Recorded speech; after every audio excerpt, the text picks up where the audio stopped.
nung siya lang ang nag-iisa. Okay, so buhay pa po siya.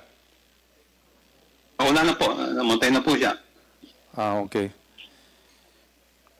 Were you able to talk to them before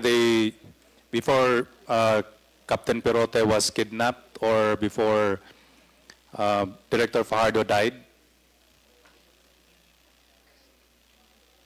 Si Captain Perote po, I think a day before, nag-usap kami at sinabi nga ng yung kaso niya i-dismiss na at nagpapaalam siyang ihahatid niya yung mga anak niya sa Amerika.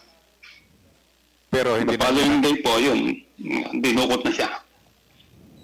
Si Director Fajardo po, Si Paji, hindi ko na po matandaan eh. Parang hindi na ho yata ako kami nakapag-usap eh. meron pa bang ibang taong tumulong sa'yo sa